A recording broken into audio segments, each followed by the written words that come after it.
Entry 41. Dio, I heard everything. It really is a pity. I was indebted to your father, and I had every intention of giving you the same love, and holding the same expectations for you as my own son. I'm going to my room to rest. I do not want to see my son arrested. Those are words I remember from my adoptive father. George Joestar's words. Like his son Jonathan, he looked at me with sad eyes. Yes, there was no lie in those words. He truly was sad. And I think he really didn't want to see me being arrested, because I think his having the same love and expectations for me as with Jonathan was not a lie either. Upon writing this, I've realized something. Did George Joestar really never catch on to my plan, to his own adopted son's wicked thoughts? And what he said just before about the man he said he was indebted to, Dario Brando. He knew he was not indebted to him. He knew he had been robbed by him. Even knowing that, he continued to say he was indebted to my father, would take charge of his son, and show him love. He was the sort of man that could do such things. Then perhaps, even knowing that his adopted son was trying to kill him, and trying to gain control of his house and family fortune, he could still love me as a son, as a real son. The medicine I gave him, perhaps he swallowed it, knowing that it was poison and not medicine. That is quite a frightening thought. If he kept taking that poison all the while hoping I would just give up on my plan, that I would have a change of heart, that terrifying thought is filled with far more madness than anything I, Dio, have ever conjured. It's different from kindness or gentleness. It's insane love. Just how much did that giver intend to give me? I expect I really am thinking too deeply into this. I truly doubt anyone would ever do such a thing. That is beyond the realm of sainthood. This father's love overshadowed even that of my mother's, but I still think. I think that this father, whom I killed immediately afterwards in protecting his real son, this father that was killed by his adopted son, quite likely went to heaven. The same heaven that I don't think even my mother went to. And perhaps there he reunited with Dario Brando, perhaps the two fathers reunited. If that's the case, I wonder what they're talking about. I'm starting to feel unwell. I will continue tomorrow. Entry 42. Cornered and pitied by both George and Jonathan Joestar, I decided to don the stone mask myself. I decided to cease being human. If it were only the Joestar father and son in the mansion at the time, or if it were only them and Speedwagon, I think I would have chosen not to put on the stone mask and just fought as a normal human. But in that situation, with a squad of policemen carrying guns, there did not seem to be any other viable options. This was not something I planned ahead. They forced me to don the stone mask. One could say they made me quit being human, but one could also say that I was only able to do it because they pushed me that far. I was able to reject my humanity. I believe I said something like this to Jonathan. All I want is for you to be the one to put the handcuffs on me. And I beckoned him closer.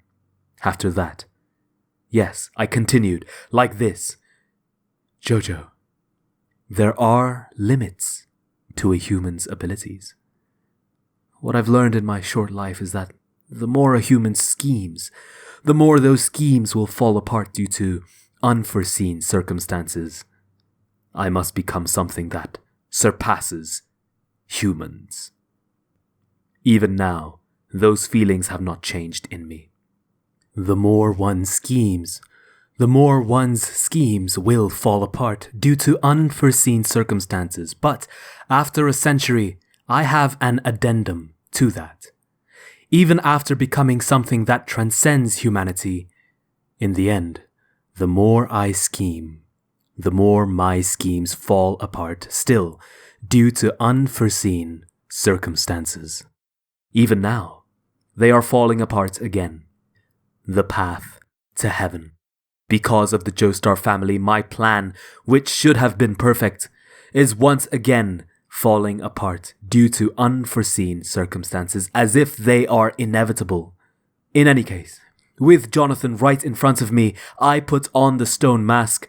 Right before Jonathan's eyes, I rejected my humanity. I had intended to quit being human by bathing in his blood, but instead I bathed in George Joestar's blood. The father protected the son. And then the needles pierced my brain. Entry 43. I received a report from Steely Dan that Enya the Hag's justice was defeated by Jotaro Kujo's Star Platinum. It seems the flesh buds did indeed have a side effect. I ordered Steely Dan to finish off Enya the Hag. I do only what has to be done. I did only what had to be done. It did not produce any emotion, but when thinking about what comes next, I do indeed worry. All of the jobs I had entrusted to Enya will now stop. Just thinking about it is mentally exhausting. I'm going to rest for a bit. Entry 44. Whoever wears the stone mask when it is activated becomes a vampire, without exception. But how much of their conscious mind remains from before seems to depend on the person. For example, the man who was the target of my accidental human experiment. As far as I know, the first victim of the stone mask became something not much different from a zombie, even though he was turned into a vampire, an incarnation of appetite and a lust for slaughter. I was also quite disoriented during that fight, so I cannot say this with certainty, but I think I can justifiably say that he lost his sanity and sense of reason. He did not have a fragment of personality left. Perhaps his hunger made him only temporarily lose his rationality, but my personal experiences of donning the stone mask don't align with this hypothesis. So, it would seem that depending on the strength of one's mind, the effect differs from individual to individual. While there are those who lose their ego when the needles push on their brain, who become a monster in both mind and body, there are also those who are able to become a vampire and maintain their sanity. I say these things with myself as a counterexample. On the other hand, I may have already lost my sanity, my ego, and my rationality long before I wore the stone mask. One cannot judge one's own sanity, after all.